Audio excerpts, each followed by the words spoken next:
नमस्कार, खबरों के इस बुलेटिन में तुहाडा स्वागत है। मैं हरप्रीत कौर। पहला पेश ने चोणवीआं खबरां। केंद्रीय मंत्री डॉक्टर जितेंद्र सिंह ने स्पष्ट किया है कि केंद्र वालों लिआंदे गए नवे खेती आर्डीनेंसां नूं लागू होने तो बाद भी किसानां कोल मंडियां विच फसल वेचण दा बदल जारी रहेगा। जितेंद्र सिंह ने कहा कि खेती आर्डीनेंसां दे मुद्दे ते सियासत नहीं होनी चाहिए।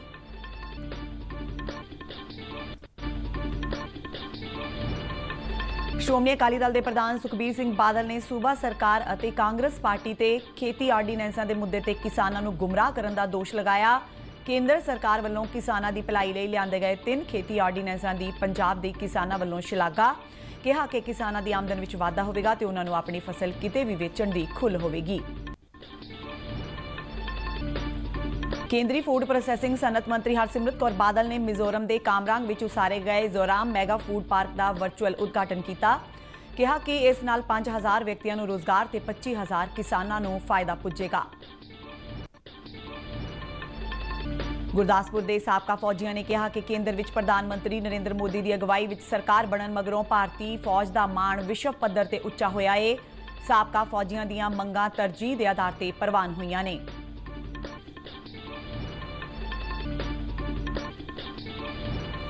केंद्रीय सेहत मंत्रालय मुताबक देश भर में कोविड-19 केसां की गिनती 11 लाख तो पार हुई। देश में महामारी नाल होने वाली मौतों की दर घट के 2.45% तक पुजी।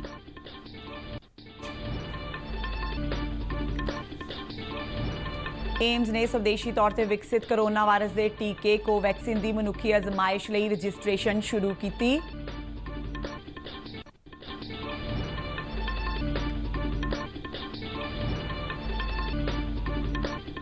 ते भारतीय मौसम विज्ञान महकमे अनुसार मौजूदा मॉनसून विच हुण तक आम नालों 6% वध वर्खा हो चुकी है। उत्तरी भारत विच अजे घट वर्खा हुई।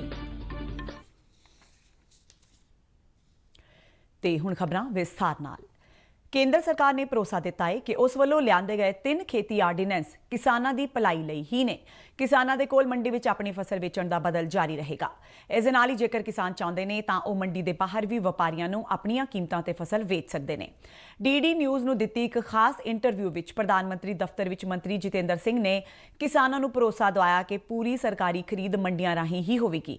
उन्होंने कहा कि किसानां दी भलाई लई केंद्र सरकार वालों चुके गए होर कदमां दे नाल-नाल इन्हां कदमां तहत किसानां नूं मजबूत करन अते 2022 तक उन्हां दी आमदन नूं दुगना करन लई सरकार वचनबद्ध है। जितेंद्र सिंह ने जोर देके कहा कि किसानां दी भलाई लई लिआंदे गए खेती आर्डीनेंसां दे मुद्दे ते राजनीति नहीं होनी चाहिए। ਹੁਣ किसान के मन में ये वहम पैदा किया जाने की कोशिश की जा रही है, उन्होंने गलतफहमी पैदा की जा रही है कि भाई तेनू MSP ते तू नहीं बेच सकेगा। जे ऐसी गल होंदी भी है, फर्ज करो असी 2 मिनट वास्ते तस्लीम कर लीए जी यहो जिहा एक इस किस्म का एक संभावना बनती है, तो फिर तो कानून अपना काम करेगा।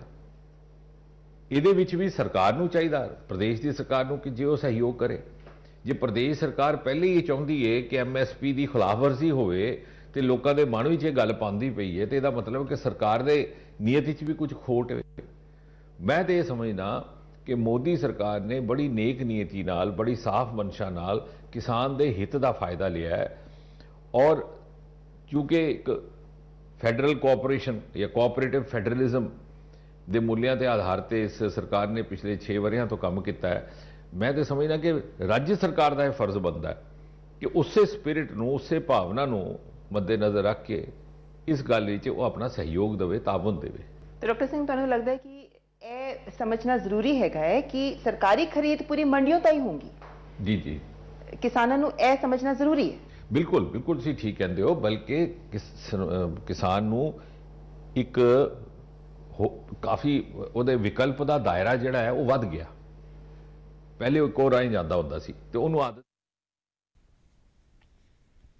श्रोमणी अकाली दल के प्रधान सुखबीर सिंह बादल ने पंजाब की सूबा सरकार और कांग्रेस पार्टी ते खेती आर्डीनेंसां के मुद्दे ते किसानां नूं गुमराह करन दा दोष लगाया है। सुखबीर बादल ने कहा कि खेती आर्डीनेंस किसानां दी भलाई लई ने ते इस संबंधी किसानां दे भरम भुलेखे दूर करन दी लोड़ है। उन्होंने कहा कि उन्होंने पार्टी लई किसानां दी भलाई तो वध के होर कुछ भी नहीं है। उन्होंने कहा कि केंद्रीय खेतीबाड़ी मंत्री वालों यह स्पष्ट किया जा चुका है कि फसल का घट्टो घट्ट समर्थन मुल अज भी जारी रखा गया है ते अगे भविख विच भी इसे तरह जारी रहेगा। पंजाब दीआं कई किसान जथेबंदियां वालों खेती आर्डीनेंसां ते तेल दीआं वध रहीआं कीमतां संबंधी अज तो सूबा पद्धरी धरने का ऐलान किया गया है। ਪ੍ਰਚਾਰ ਆਰਡੀਨੈਂਸ ਬਾਰੇ ਕੀਤਾ ਜਾ ਰਿਹਾ ਹੈ ਕਿ ਇਹ ਕਿਸਾਨੀ ਦੇ ਉਲਟ ਹੈ। ਮੈਂ ਕੈਪਟਨ ਸਾਹਿਬ ਤੇ ਜਾਖੜ ਸਾਹਿਬ ਆ ਪ੍ਰਚਾਰ ਜ਼ਿਆਦਾ ਕਰ ਰਹੇ ਆ। ਮੈਂ ਜਾਖੜ ਸਾਹਿਬ ਤੇ ਕੈਪਟਨ ਸਾਹਿਬ ਨੂੰ ਪੁੱਛਣਾ ਚਾਹੁੰਦਾ ਹੈ ਕਿ ਜਿਹੜਾ ਆਰਡੀਨੈਂਸ ਦੀ ਗੱਲ ਕਰਦੇ ਆ, ਕੈਪਟਨ ਸਾਹਿਬ ਦੀ ਸਰਕਾਰ ਨੇ, ਜਾਖੜ ਸਾਹਿਬ ਤੁਹਾਡੀ ਕਾਂਗਰਸ ਦੀ ਪਾਰਟੀ ਦੀ ਸਰਕਾਰ ਨੇ 3 ਸਾਲ ਪਹਿਲੇ ਕੈਪਟਨ ਅਮਰਿੰਦਰ ਸਿੰਘ ਜੀ ਨੇ ਆ ਸਾਰੀਆਂ ਚੀਜ਼ਾਂ ਪੰਜਾਬ ਵਿਧਾਨ ਸਭਾ 'ਚ ਐਕਟ ਬਣਾ ਕੇ ਪਾਸ ਕਰ ਦਿੱਤੀਆਂ। ਪਿਛਲੇ 3 ਸਾਲਾਂ 'ਚ ਤੁਸੀਂ ਕਿਉਂ ਨਹੀਂ ਰੌਲਾ ਪਾਇਆ? ਕਿਉਂ ਨਹੀਂ ਕਿਹਾ ਕਿ ਇਹ ਕਿਸਾਨ ਵਿਰੋਧੀ ਹੈ?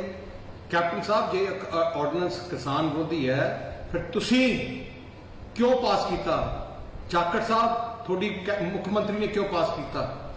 ਇੱਕ ਸ਼ੰਕਾ ਜਾਣ ਕੇ ਇਹਨਾਂ ਨੇ ਗੱਲ ਬੁਲਾਈ ਹੈ ਕਿ ਕਿਸਾਨਾਂ ਦੀ MSP ਬੰਦ ਹੋ ਜੂਗੀ, ਕਿਸਾਨਾਂ ਦੀ ਖਰੀਦ ਬੰਦ ਹੋ ਜੂਗੀ। ਆ ਜਿਹੜੀ ਸ਼ੰਕਾ ਸੀ, ਮੈਂ ਸੈਂਟਰ ਦੀ ਸਰਕਾਰ ਦੀ ਥੋੜੀ ਸ਼ੰਕਾ ਆਈ, ਅਖਬਾਰਾਂ 'ਚ ਆਈ, ਲੋਕਾਂ ਨੇ ਪ੍ਰੋਪੇਗੈਂਡਾ ਕੀਤਾ, ਅਸੀਂ ਸੈਂਟਰ ਦੀ ਸਰਕਾਰ ਨਾਲ ਗੱਲ ਕੀਤੀ ਕਿ ਆ ਸ਼ੰਕਾ ਪੰਜਾਬ ਦੀ ਜਨਤਾ 'ਚ ਹੈ। ਤੇ ਜਿਹੜਾ ਖੇਤੀਬਾੜੀ ਮੰਤਰੀ ਤੋਮਰ ਸਾਹਿਬ ਨੇ, ਗ੍ਰਹਿ ਮੰਤਰੀ ਅਮਿਤ ਸ਼ਾਹ ਜੀ ਨੇ ਮੈਨੂੰ ਕਿਹਾ, ਉਹਨਾਂ ਨੇ ਸਪਸ਼ਟ ਕੀਤਾ ਕਿ MSP ਤੇ ਖਰੀਦ MSP ਤੇ ਜਿਵੇਂ ਪੰਜਾਬ ਚੱਲ ਰਹੀ ਹੈ ਉਵੇਂ ਹੀ ਚੱਲਦੀ ਰਹੂਗੀ। ਇਸ ਆਰਡੀਨੈਂਸ ਦਾ MSP ਨਾਲ ਉਹਦੇ ਨਾਲ ਕੋਈ ਸੰਬੰਧ ਨਹੀਂ ਹੈ। ਜਿਵੇਂ MSP 'ਚ ਖਰੀਦ ਚੱਲ ਰਹੀ ਹੈ, ਜਿਵੇਂ MSP ਨਾਲ ਖਰੀਦ ਹੁੰਦੀ ਹੈ, ਉਵੇਂ ਹੀ ਚੱਲਦੀ ਰਹੂਗੀ। ਉਹਨਾਂ ਨੇ ਸਪਸ਼ਟ ਕੀਤਾ ਹੈ। ਕੇਂਦਰ ਸਰਕਾਰ ਵੱਲੋਂ ਕਿਰਸਾਨੀ ਅਤੇ ਕਿਸਾਨਾਂ ਦੀ ਭਲਾਈ ਲਈ 3 ਖੇਤੀ ਆਰਡੀਨੈਂਸ ਲਿਆਂਦੇ ਗਏ, ਜਿਨ੍ਹਾਂ ਨਾਲ ਕਿਸਾਨਾਂ ਦੀ ਆਮਦਨ ਵਿੱਚ ਵਾਧਾ ਹੋਵੇਗਾ ਤੇ ਉਹਨਾਂ ਨੂੰ ਆਪਣੀ ਫਸਲ ਕਿਤੇ ਵੀ ਵੇਚਣ ਦੀ ਖੁੱਲ੍ਹ ਹੋਵੇਗੀ। ਪੰਜਾਬ ਦੇ ਕਿਸਾਨਾਂ ਨੇ ਸਰਕਾਰ ਵੱਲੋਂ ਲਿਆਂਦੇ ਗਏ ਇਹਨਾਂ ਖੇਤੀ ਆਰਡੀਨੈਂਸਾਂ ਨੂੰ ਕਿਸਾਨਾਂ ਦੀ ਆਮਦਨ ਵਧਾਉਣ ਦੀ ਦਿਸ਼ਾ ਵੱਲ ਇੱਕ ਕਦਮ ਦੱਸਿਆ ਹੈ। ਪ੍ਰਸਾਰ ਭਾਰਤੀ ਦੇ ਬਠਿੰਡਾ ਸਥਿਤ ਨੁਮਾਇੰਦੇ ਨੇ ਕੁਝ ਕਿਸਾਨਾਂ ਤੇ ਕਿਸਾਨੀ ਨਾਲ ਜੁੜੇ ਲੋਕਾਂ ਨਾਲ ਇਸ ਸੰਬੰਧੀ ਗੱਲਬਾਤ ਕੀਤੀ।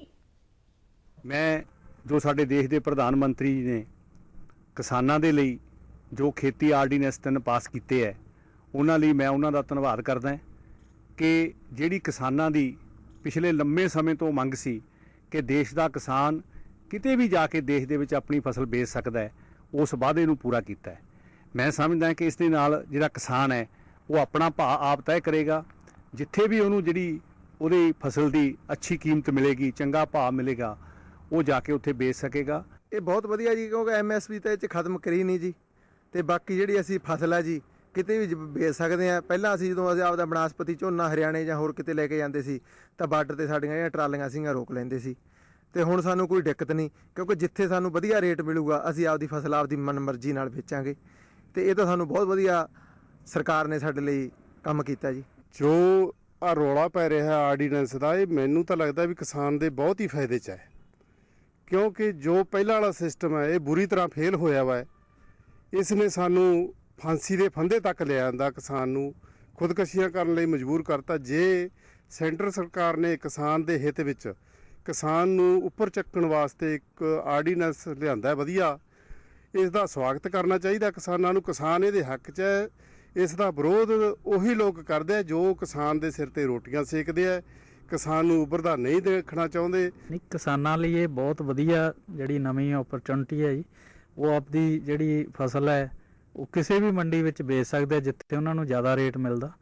ਔਰ ਕਿਸਾਨਾਂ ਲਈ ਜਿਹੜਾ ਪੁਰਾਣਾ ਸਿਸਟਮ ਸੀਗਾ, ਬਿਲਕੁਲ ਕਿਸਾਨ ਕਰਜ਼ੇ ਜਗੜੇ ਹੋਏ ਸੀ। ਹੁਣ ਕਿਸਾਨਾਂ ਦਾ ਮੈਨੂੰ ਲੱਗਦਾ ਵੀ ਕਿਸਾਨਾਂ ਦੀ ਜਿਹੜੀ ਜ਼ਿੰਦਗੀ 'ਚ ਨਵਾਂ ਬਦਲਾਅ ਆਊਗਾ। ਕੇਂਦਰੀ ਫੂਡ ਪ੍ਰੋਸੈਸਿੰਗ ਸਨਅਤ ਮੰਤਰੀ ਹਰਸਿਮਰਤ ਕੌਰ ਬਾਦਲ ਨੇ ਮਿਜ਼ੋਰਮ ਦੇ ਕਾਮਰਾਂਗ ਵਿੱਚ ਉਸਾਰੇ ਗਏ ਜ਼ੋਰਾਮ ਮੈਗਾ ਫੂਡ ਪਾਰਕ ਦਾ ਵਰਚੁਅਲ ਉਦਘਾਟਨ ਕੀਤਾ। ਉਹਨਾਂ ਦੱਸਿਆ ਕਿ ਇਹ ਮੈਗਾ ਫੂਡ ਪਾਰਕ ਉਹਨਾਂ ਦੇ ਮੰਤਰਾਲੇ ਵੱਲੋਂ ਕਿਸਾਨਾਂ ਦੇ ਹਿੱਤ ਲਈ ਚਲਾਈਆਂ ਜਾ ਰਹੀਆਂ ਸਕੀਮਾਂ ਤਹਿਤ ਕੀਤਾ ਗਿਆ ਹੈ। ਉਹਨਾਂ ਦੱਸਿਆ ਕਿ ਆਪਣੀ ਤਰ੍ਹਾਂ ਦਾ ਸੂਬੇ ਵਿੱਚ ਪਹਿਲਾ ਆਧੁਨਿਕ ਫੂਡ ਪਾਰਕ ਹੈ ਜਿਹੜਾ 50 ਏਕੜ ਦੇ ਸਨਅਤੀ ਕੰਪਲੈਕਸ ਵਿੱਚ ਉਸਾਰਿਆ ਗਿਆ ਹੈ। ਇਸ ਮੌਕੇ ਬੋਲਦੇ ਉਹਨਾਂ ਕਿਹਾ ਕਿ ਇਸ ਮੈਗਾ ਫੂਡ ਪਾਰਕ ਨਾਲ ਸਿੱਧੇ ਅਤੇ ਅਸਿੱਧੇ ਤੌਰ ਤੇ 5000 ਵਿਅਕਤੀਆਂ ਨੂੰ ਰੋਜ਼ਗਾਰ ਮਿਲੇਗਾ, ਜਦਕਿ 25000 ਕਿਸਾਨਾਂ ਨੂੰ ਇਸ ਦਾ ਫਾਇਦਾ ਹੋਵੇਗਾ। ਉਹਨਾਂ ਦੱਸਿਆ ਕਿ ਇਸ ਮੈਗਾ ਫੂਡ ਪਾਰਕ ਦੇ 30 ਫੂਡ ਪ੍ਰੋਸੈਸਿੰਗ ਯੂਨਿਟਾਂ ਵਿੱਚ ਤਕਰੀਬਨ 2500 ਕਰੋੜ ਰੁਪਏ ਦੀ ਵਾਧੂ ਪੂੰਜੀਕਾਰੀ ਕੀਤੀ ਜਾਵੇਗੀ, ਜਿਸ ਨਾਲ ਇਸ ਪਾਰਕ ਦੀ ਸਾਲਾਨਾ ਟਰਨਓਵਰ 450 ਤੋਂ 500 ਕਰੋੜ ਰੁਪਏ ਤੱਕ ਹੋ ਜਾਵੇਗੀ। ਗੁਰਦਾਸਪੁਰ ਦੇ ਸਾਬਕਾ ਫੌਜੀਆਂ ਨੇ ਪ੍ਰਧਾਨ ਮੰਤਰੀ ਨਰਿੰਦਰ ਮੋਦੀ ਦੀ ਅਗਵਾਈ ਵਾਲੀ ਕੇਂਦਰ ਸਰਕਾਰ ਵੱਲੋਂ ਉਹਨਾਂ ਦੀਆਂ ਮੁਸ਼ਕਲਾਂ ਹੱਲ ਕਰਨ ਲਈ ਕੀਤੇ ਗਏ ਉਪਰਾਲਿਆਂ ਦੀ ਸ਼ਲਾਘਾ ਕੀਤੀ ਹੈ।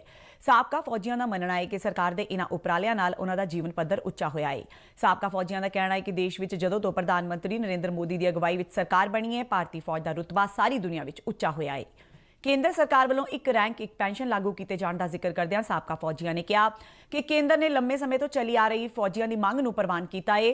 ਪ੍ਰਸਾਰ ਭਾਰਤੀ ਦੇ ਗੁਰਦਾਸਪੁਰ ਸਥਿਤ ਨੁਮਾਇੰਦੇ ਨੇ ਭਾਰਤੀ ਫੌਜ ਦੇ ਸਾਬਕਾ ਸੈਨਿਕਾਂ ਨਾਲ ਗੱਲਬਾਤ ਕੀਤੀ। ਬਹੁਤ ਆਰਮੀ 'ਚ ਬਹੁਤ ਅਕਸਮਾਨਾਂ ਨੇ ਬੜੀਆਂ ਧਰਨੇ ਦਿੱਤੇ ਪਰ ਕਿਸੇ ਸਰਕਾਰ ਨੇ ਸਾਡੀ ਨਹੀਂ ਸੁਣੀ। ਮੋਦੀ ਸਰਕਾਰ ਨੇ 1 ਰੈਂਕ 1 ਪੈਨਸ਼ਨ ਸਾਨੂੰ ਲਾਗੂ ਕਰ ਦਿੱਤੀ ਹੈ, ਸਾਨੂੰ ਬਹੁਤ ਫਾਇਦਾ ਹੋਇਆ ਉਹਦਾ। ਮੋਦੀ ਸਾਹਿਬ ਜਦੋਂ ਵੀ ਕੋਈ ਤਿਉਹਾਰ ਹੁੰਦਾ ਤੇ ਬਾਰਡਰ ਤੇ ਫੌਜੀ ਨਾਲ ਜਾ ਕੇ ਮਿਲਦੇ ਆ, ਉਹਨਾਂ ਦਾ ਮਨੋਬਲ ਬਣਾਉਂਦੇ ਆ। ਅਜੇ ਤੱਕ ਕੋਈ ਵੀ ਪ੍ਰਧਾਨ ਮੰਤਰੀ ਜਿਹੜਾ ਹੈ ਬਾਰਡਰ ਤੇ ਨਹੀਂ ਗਿਆ, ਨਾ ਕੋਈ ਪੱਤਰਕਾਰ ਜਾਂਦੇ ਸੀ। ਪਹਿਲਾਂ ਜਦੋਂ ਦੇ ਪੱਤਰਕਾਰ ਬਾਰਡਰ ਤੇ ਜਾਣ ਲੱਗੇ ਆ ਉਦੋਂ ਦੇ ਆਰਮੀ ਦੀ ਪੈਨਸ਼ਨ ਵਗੈਰਾ ਤਨਖਾਹ ਵਗੈਰਾ ਵਧੀ ਹੈ, ਨਹੀਂ ਤੇ ਪਹਿਲੇ ਤੱਕ ਸਰਕਾਰ ਕੋਈ ਨਹੀਂ ਪੁੱਛਦੀ। 22 ਸਾਲ ਕਰਕੇ ਸਰਵਿਸ ਮੈਂ ਆਇਆ ਔਰ ਸਾਨੂੰ ਮੋਦੀ ਸਰਕਾਰ ਨੇ ਬਹੁਤ ਸਹੂਲਤਾਂ ਦਿੱਤੀਆਂ, ਜੋ ਕਿ 1 ਰੈਂਕ ਪੈਨਸ਼ਨ ਸਾਨੂੰ ਜਿਹੜੀ ਕਦੋਂ ਤੋਂ ਲਾਗੂ ਹੀ ਨਹੀਂ ਲਾਗੂ ਹੋਈ, ਉਹਦੀ ਸਰਕਾਰ ਆਉਣ ਤੋਂ ਸਾਨੂੰ ਇਹ 1 ਪੈਨਸ਼ਨ ਲਾਗੂ ਹੋਈ। ਬਾਕੀ ਜੋ ਬਾਰਡਰ ਤੇ ਹਰ ਮੋਰਚੇ ਤੇ ਜਾਂਦੇ ਆ ਤੇ ਹੌਸਲਾ ਜਵਾਨਾਂ ਦਾ ਹੌਸਲਾ ਵੱਧਦਾ ਹੈ। ਕੋਈ ਵੀ ਮੰਤਰੀ ਜਾਂਦਾ ਤਾਂ ਬਹੁਤ ਖੁਸ਼ੀ ਹੁੰਦੀ ਹੈ। ਇੱਕ ਤਾਂ ਆਰਮੀ ਦਾ ਬੜਾ ਹੀ ਦਿਲ ਵਧਿਆ, ਇਹਦੇ ਨਾਲ ਬੜੇ ਵਧੀਆ ਸਾਨੂੰ ਦੇਖਣ ਦਾ ਮੌਕਾ ਮਿਲਦਾ ਪਿਆ। ਦੂਸਰਾ ਜਦ ਸਰਜੀਕਲ ਸਟ੍ਰਾਈਕ ਕੀਤਾ ਤੇ ਮੇਰਾ ਮਨ ਇੰਨਾ ਖੁਸ਼ੀ ਹੋਇਆ ਕਿ ਸਾਡੀ ਆਰਮੀ ਦੇ ਪਹਿਲਾ ਇਹ ਕਮਾਂਡੋ, ਮੈਂ ਬੜਾ ਖੁਸ਼ੀ ਹੋਇਆ ਮੈਨੂੰ ਕਮਾਂਡੋ ਇੱਕ ਨਾਤੇ ਹੁੰਦੇ ਹੋਏ, ਮੈਨੂੰ ਖੁਸ਼ੀ ਹੋਈ ਇਸ ਚੀਜ਼ ਦੇ ਵਿੱਚ। ਮੋਦੀ ਜੀ ਨੇ ਸਾਨੂੰ ਫੌਜ ਨੂੰ 1 ਰੈਂਕ 1 ਪੈਨਸ਼ਨ ਦੇ ਕੇ ਵੀ ਬਹੁਤ ਉੱਪਰ ਤੱਕ ਚੁੱਕਿਆ ਹੈ। ਬਸ ਅਸੀਂ ਉਮੀਦ ਕਰ ਰਹੇ ਹਾਂ ਕਿ ਜਿਹੜੀ ਸਾਡੀ ਰਿਵੀਜ਼ਨ ਵਗੈਰਾ ਰੁਕੀ ਪਈ ਹੈ ਕਿਸੇ ਕਾਰਨਵਸ਼ ਕਰਕੇ, ਉਹ ਵੀ ਜਲਦੀ ਹੀ ਮੌਜੂਦਾ ਹਾਲਤ ਵਿੱਚ ਆ ਜਾਏਗੀ। ਮੈਂ ਇਹੋ ਜਿਹਾ ਮਾਹੌਲ ਅੱਜ ਤੱਕ ਨਹੀਂ ਦੇਖਿਆ ਜਿਹੜਾ ਆਪਣੀ ਮੋਦੀ ਸਰਕਾਰ ਨੇ ਹੁਣ ਤੱਕ ਮਦਦ ਪੈਦਾ ਕੀਤਾ ਹੈ।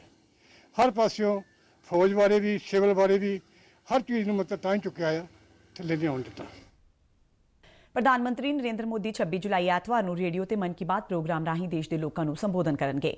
ਇਸ ਮਹੀਨਾਵਾਰ ਪ੍ਰੋਗਰਾਮ ਦੀ ਇਹ 67ਵੀਂ ਕੜੀ ਹੋਵੇਗੀ। ਮਨ ਕੀ ਬਾਤ ਪ੍ਰੋਗਰਾਮ ਆਕਾਸ਼ਵਾਣੀ ਦੇ ਨਾਲ-ਨਾਲ ਦੂਰਦਰਸ਼ਨ ਦੇ ਸਾਰੇ ਚੈਨਲਾਂ ਤੇ ਵੀ ਸਵੇਰੇ 11 ਵਜੇ ਪ੍ਰਸਾਰਿਤ ਕੀਤਾ ਜਾਂਦਾ ਹੈ। ਇਸ ਪ੍ਰੋਗਰਾਮ ਰਾਹੀਂ ਪ੍ਰਧਾਨ ਮੰਤਰੀ ਜਿੱਥੇ ਆਪਣੀ ਸਰਕਾਰ ਦੇ ਪ੍ਰੋਗਰਾਮਾਂ, ਲੋਕਾਂ ਵੱਲੋਂ ਕੀਤੇ ਗਏ ਚੰਗੇ ਕੰਮਾਂ ਤੇ ਦੇਸ਼ ਨੂੰ ਦਰਪੇਸ਼ ਚੁਣੌਤੀਆਂ ਦਾ ਜ਼ਿਕਰ ਕਰਦੇ ਨੇ, ਉੱਥੇ ਲੋਕਾਂ ਦੇ ਸੁਝਾਵਾਂ ਨੂੰ ਵੀ ਇਸ ਪ੍ਰੋਗਰਾਮ ਵਿੱਚ ਸ਼ਾਮਿਲ ਕੀਤਾ ਜਾਂਦਾ ਹੈ। ਕਈ ਲੋਕਾਂ ਨਾਲ ਉਹ ਸਿੱਧੀ ਗੱਲਬਾਤ ਵੀ ਕਰਦੇ ਨੇ, ਜਿਸ ਦੇ ਚੱਲਦਿਆਂ ਮਨ ਕੀ ਬਾਤ ਪ੍ਰੋਗਰਾਮ ਵਧੇਰੇ ਹਰਮਨ ਪਿਆਰਾ ਹੋਇਆ ਹੈ। ਮਨ ਕੀ ਬਾਤ ਪ੍ਰੋਗਰਾਮ ਦਾ ਪੰਜਾਬੀ ਰੂਪਾਂਤਰ ਡੀਡੀ ਪੰਜਾਬੀ ਤੇ ਪ੍ਰੋਗਰਾਮ ਦੇ ਸਿੱਧੇ ਪ੍ਰਸਾਰਣ ਤੋਂ ਤੁਰੰਤ ਬਾਅਦ ਅਤੇ ਇਸ ਦਾ ਮੁੜ ਪ੍ਰਸਾਰਣ ਉਸੇ ਦਿਨ ਰਾਤ 8 ਵਜੇ ਦੇਖਿਆ ਜਾ ਸਕੇਗਾ। ਪ੍ਰਧਾਨ ਮੰਤਰੀ ਨਰਿੰਦਰ ਮੋਦੀ ਨੇ ਇਸ ਪ੍ਰੋਗਰਾਮ ਲਈ ਲੋਕਾਂ ਤੋਂ ਸੁਝਾਅ ਮੰਗੇ ਨੇ। ਆਮ ਨਾਗਰਿਕ 1800-117800 ਤੇ ਆਪਣੇ ਸੁਝਾਅ ਦਰਜ ਕਰਵਾ ਸਕਦੇ ਨੇ।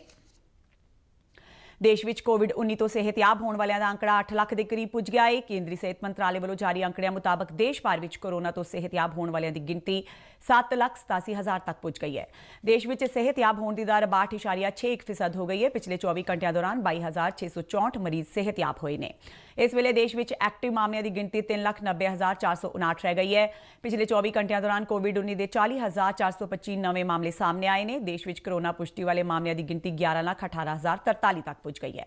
ਇੱਕ ਦਿਨ ਵਿੱਚ 681 ਮੌਤਾਂ ਹੋਈਆਂ ਨੇ, ਜਿਸ ਨਾਲ ਦੇਸ਼ ਵਿੱਚ ਇਸ ਮਹਾਮਾਰੀ ਨਾਲ ਮਰਨ ਵਾਲਿਆਂ ਦੀ ਗਿਣਤੀ 27,497 ਤੱਕ ਪੁੱਜ ਗਈ ਹੈ। ਮੰਤਰਾਲੇ ਮੁਤਾਬਕ ਇਸ ਮਹਾਮਾਰੀ ਨਾਲ ਮਰਨ ਵਾਲਿਆਂ ਦੀ ਦਰ ਘਟ ਕੇ 2.45% ਰਹਿ ਗਈ ਹੈ, ਜਿਹੜੀ ਵਿਸ਼ਵ ਪੱਧਰ ਤੇ ਸਭ ਤੋਂ ਘੱਟ ਹੈ। ਏਮਸ ਦਿੱਲੀ ਨੇ ਸਵਦੇਸ਼ੀ ਤੌਰ ਤੇ ਵਿਕਸਿਤ ਕੋਰੋਨਾ ਵਾਇਰਸ ਦੇ ਟੀਕੇ ਕੋਵੈਕਸਿਨ ਦੀ ਮਨੁੱਖੀ ਅਜ਼ਮਾਇਸ਼ ਕਰਾਉਣ ਲਈ ਰਜਿਸਟ੍ਰੇਸ਼ਨ ਅੱਜ ਤੋਂ ਸ਼ੁਰੂ ਕਰ ਦਿੱਤੀ ਹੈ। ਦੇਸ਼ ਦੇ ਚੋਟੀ ਦੇ ਡਾਕਟਰੀ ਇੰਸਟੀਚਿਊਟ ਏਮਸ ਦਿੱਲੀ ਵਿਖੇ ਇਹ ਟ੍ਰਾਇਲ ਕਰਾਉਣ ਲਈ ਉਪਰਾਲੇ ਤੇਜ਼ ਕੀਤੇ ਗਏ ਨੇ। ਏਮਸ ਦਿੱਲੀ ਦੇ ਪ੍ਰਮੁੱਖ ਜਾਂਚਕਰਤਾ ਡਾਕਟਰ ਸੰਜੇ ਰਾਏ ਨੇ ਕਿਹਾ ਕਿ ਰਜਿਸਟ੍ਰੇਸ਼ਨ ਲਈ ਲੋਕਾਂ ਵਿੱਚ ਭਾਰੀ ਉਤਸ਼ਾਹ ਦੇਖਣ ਨੂੰ ਮਿਲ ਰਿਹਾ ਹੈ। ਪ੍ਰਸਾਰ ਭਾਰਤੀ ਨਾਲ ਗੱਲਬਾਤ ਕਰਦਿਆਂ ਡਾਕਟਰ ਰਾਏ ਨੇ ਕਿਹਾ ਕਿ ਇਸ ਟੀਕੇ ਦੀ ਪਹਿਲੀ ਖੁਰਾਕ ਇਸ ਵੀਰਵਾਰ ਨੂੰ ਵਲੰਟੀਅਰਾਂ ਨੂੰ ਦਿੱਤੀ ਜਾਵੇਗੀ। ਭਾਰਤੀ ਮੌਸਮ ਵਿਗਿਆਨ ਮਹਿਕਮੇ ਅਨੁਸਾਰ ਦੇਸ਼ ਵਿੱਚ ਮੌਜੂਦਾ ਮਾਨਸੂਨ ਵਿੱਚ ਹੁਣ ਤੱਕ ਆਮ ਨਾਲੋਂ 6% ਵੱਧ ਵਰਖਾ ਹੋ ਚੁੱਕੀ ਹੈ, ਜਦਕਿ ਉੱਤਰ ਭਾਰਤ ਵਿੱਚ ਅਜੇ ਘੱਟ ਵਰਖਾ ਹੋਈ ਹੈ। IMD ਅਨੁਸਾਰ ਮੌਸਮ ਮਿੱਥੇ ਸਮੇਂ ਤੇ 1 ਜੂਨ ਨੂੰ ਕੇਰਲ ਪੁੱਜਿਆ ਸੀ ਤੇ ਉਸ ਦਿਨ ਤੋਂ ਦੇਸ਼ ਵਿੱਚ 4 ਮਹੀਨਿਆਂ ਦਾ ਬਾਰਿਸ਼ ਦਾ ਮੌਸਮ ਸ਼ੁਰੂ ਹੋ ਗਿਆ ਸੀ। ਮੌਸਮ ਵਿਭਾਗ ਦੇ ਇੱਕ ਬੁਲਾਰੇ ਨੇ ਨਵੀਂ ਦਿੱਲੀ ਵਿੱਚ ਇਹ ਜਾਣਕਾਰੀ ਦਿੰਦਿਆਂ ਦੱਸਿਆ ਕਿ ਦੇਸ਼ ਵਿਚਲੇ ਮੌਸਮ ਵਿਗਿਆਨ ਨੂੰ 4 ਹਿੱਸਿਆਂ ਵਿੱਚ ਵੰਡਿਆ ਜਾ ਸਕਦਾ ਹੈ। IMD ਅਨੁਸਾਰ ਉੱਤਰ ਪੱਛਮੀ ਭਾਰਤ ਵਿੱਚ ਹੁਣ ਤੱਕ 19% ਘੱਟ ਵਰਖਾ ਹੋਈ ਹੈ, ਜਦਕਿ ਬਾਕੀ 3 ਹਿੱਸਿਆਂ ਵਿੱਚ ਆਮ ਨਾਲੋਂ 6% ਵੱਧ ਵਰਖਾ ਹੋ ਚੁੱਕੀ ਹੈ। ਉੱਤਰ ਪੱਛਮੀ ਭਾਰਤ ਵਿੱਚ ਪੰਜਾਬ, ਜੰਮੂ ਕਸ਼ਮੀਰ, ਲੱਦਾਖ, ਉੱਤਰਾਖੰਡ, ਹਿਮਾਚਲ ਪ੍ਰਦੇਸ਼, ਹਰਿਆਣਾ, ਉੱਤਰ ਪ੍ਰਦੇਸ਼ ਤੇ ਰਾਜਸਥਾਨ ਆਉਂਦੇ ਨੇ। ਵਿਭਾਗ ਦਾ ਮੰਨਣਾ ਹੈ ਕਿ ਐਤਵਾਰ ਤੱਕ ਹਿਮਾਚਲ ਪ੍ਰਦੇਸ਼, ਰਾਜਸਥਾਨ ਤੇ ਜੰਮੂ ਕਸ਼ਮੀਰ ਵਿੱਚ ਘੱਟ ਵਰਖਾ ਹੋਈ ਹੈ। ਲੱਦਾਖ ਵਿੱਚ ਵੀ ਬਹੁਤ ਘੱਟ ਮੀਂਹ ਪਏ ਨੇ। IMD ਵੱਲੋਂ ਮੌਨਸੂਨ ਦੇ ਆਮ ਵਾਂਗ ਰਹਿਣ ਦੀ ਸੰਭਾਵਨਾ ਜਤਾਈ ਗਈ ਹੈ। ਜੂਨ ਵਿੱਚ 2020 ਦੇ ਮੌਨਸੂਨ ਸੰਬੰਧੀ ਉਮੀਦ ਜਤਾਈ ਗਈ ਸੀ ਕਿ ਉੱਤਰ ਪੱਛਮੀ ਭਾਰਤ ਵਿੱਚ ਲੰਮੇ ਅਰਸੇ ਬਾਅਦ ਇਸ ਮਹੀਨੇ ਵਿੱਚ 107% ਮੀਂਹ ਪੈਣ ਦੀ ਸੰਭਾਵਨਾ ਜਤਾਈ ਗਈ ਸੀ, ਜੋ ਆਮ ਨਾਲੋਂ ਵੱਧ ਦੇ ਘੇਰੇ ਵਿੱਚ ਆਉਂਦੀ ਹੈ। IMD ਦੇ ਮਹਾਨਿਦੇਸ਼ਕ ਮ੍ਰਿਤਿੰਜੇ ਮਹਾਪਾਤਰ ਨੇ ਕਿਹਾ ਕਿ ਉੱਤਰ ਪੱਛਮੀ ਭਾਰਤ ਵਿੱਚ ਅੰਦਾਜ਼ੇ ਮੁਤਾਬਕ ਹੁਣ ਤੱਕ ਭਰਵਾਂ ਮੀਂਹ ਨਹੀਂ ਪਿਆ ਹੈ, ਪਰ ਅਜੇ 2 ਮਹੀਨੇ ਹੋਰ ਬਾਕੀ ਨੇ। ਉਹਨਾਂ ਆਸ ਪ੍ਰਗਟਾਈ ਕਿ ਆਉਣ ਵਾਲੇ ਮਹੀਨਿਆਂ ਵਿੱਚ ਇਸ ਹਿੱਸੇ 'ਚ ਵੀ ਔਸਤ ਨਾਲੋਂ ਵੱਧ ਮੀਂਹ ਪਵੇਗਾ। IMD ਦੇ ਅੰਕੜਿਆਂ ਮੁਤਾਬਕ ਦੱਖਣੀ ਹਿੱਸਿਆਂ ਵਿੱਚ ਆਮ ਨਾਲੋਂ 17%, ਮੱਧ ਭਾਰਤ ਵਿੱਚ 12% ਤੇ ਪੂਰਬ ਤੇ ਉੱਤਰ ਪੂਰਬ ਭਾਰਤ ਵਿੱਚ ਔਸਤ ਨਾਲੋਂ 10% ਵੱਧ ਵਰਖਾ ਦਰਜ ਕੀਤੀ ਜਾ ਚੁੱਕੀ ਹੈ। ਤੇ ਇਸ ਦੇ ਨਾਲ ਹੀ ਖਬਰਾਂ ਦਾ ਇਹ ਬੁਲੇਟਿਨ ਖਤਮ ਹੁੰਦਾ ਹੈ। ਆਗਿਆ ਦਿਓ, ਨਮਸਕਾਰ।